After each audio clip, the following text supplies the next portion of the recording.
Sir मुझे आपसे ये पूछना था कि how to be confident like you कि आपकी हम कभी भी किसी भी टाइम जब वीडियो बना लें तो आप जो है बिल्कुल परफेक्टली बात कर रहे होते हैं और इतना कॉन्फिडेंट है आपके अंदर। मुझे ये सवाल था कि आप इतना सक्सेसफुल होने के बाद ही इतना आपके अंदर कॉन्फिडेंट आया है या फिर जब पहले स्टार्ट में जब आपने ये स्टार्ट किया था तब भी आप इतने ही कॉन्फिडेंट थे? नहीं, मैं कॉन्फिडेंट बिल्कुल नहीं था, बल्कि ये शायद 2-3 दफा मैंने वाकया बता दिया। यूईटी लाहौर से मैंने इंजीनियरिंग की थी, मैकेनिकल इंजीनियर। वहाँ का वाकया मुझे अभी भी एक याद है और चुभता है, कभी कभी ख्वाब भी आता है। हम 3-4 दोस्त जा रहे थे और एक दूसरे से बातें कर रहे थे कि दोस्तों में तो आपकी फ्रैंकनेस होती है, उसमें तो कॉन्फिडेंस होता है। मैं किसी से पूछा कि क्या करोगे यार आगे जिंदगी में, क्या करना है? उसने कहा मैं पीएचडी करूंगा वगैरह वगैरह।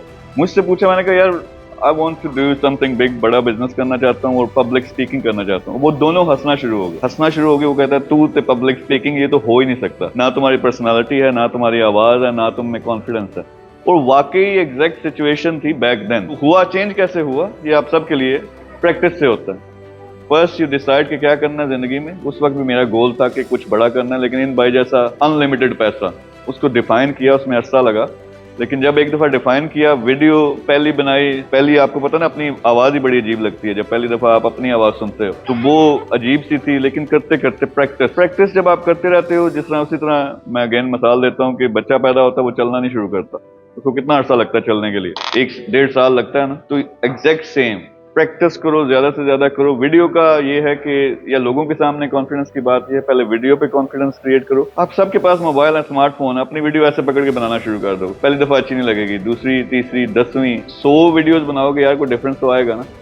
उसके बाद कॉन्फिडेंस ये है कि जब बढ़ कर मैं यहाँ खड़ा हूँ, मुझे पता है कि आप में से रैंडमली एक बंदा मैं यहाँ खड़ा कर दूं, आप वहां बैठे हुए फिर भी थोड़े थोड़े शर्मिंदा हो। अगर मैं किसी को बुला के यहाँ खड़ा करूं, फिर टांगे भी कांपेंगी। हालांकि ये कोई चीज नहीं है। तो वो ये चीज होती है कि एक्सपीरियंस नहीं है, और एक्सपीरियंस नहीं है, क्लैरिटी नहीं है कि आके मैंने बात क्या करनी है। जब क्लैरिटी एक बार दफा दिमाग में आ जाए और प्रैक्टिस हो, प्रैक्टिस के बगैर कुछ भी नहीं हो सकता। मैं जब शुरू में स्टेज पे जाके बात करता था, मेरी टांगे नीचे कांप रही होती और मैं फिर भी बात करता था। यानी पहली दफा मेरा एक्सपीरियंस बहुत बुरा हुआ और मुझे पहली दफा पता चला कि यार कितना, यानी आवाज चेंज हो जाती है, गला खुश्क होना शुरू हो जाता है, टांगे कांप रही हैं, आवाज कांप रही है। तो बहुत अजीब एक्सपीरियंस था, पर मैंने ठान ली कि मैंने करना। फिर दोबारा गया, थोड़ा सा कम हुआ, फिर गया, करते करते अब मुझे पता ही नहीं चलता, आप किसी के सामने भी खड़े कर दो। तो इट्स अ प्रैक्टिस, यानी बोर्न कोई भी नहीं होता। जब आप नई चीज करोगे, जिस तरह इस भाई ने बात की कि मैं यहाँ पे आ गया हूँ, अब वो नर्वस होता हूँ, डर लगता है, तो वो डर तो लगेगा, लेकिन आपका डर है ना अंदर का। पर जॉब पे जाते हो, लेट आते हो,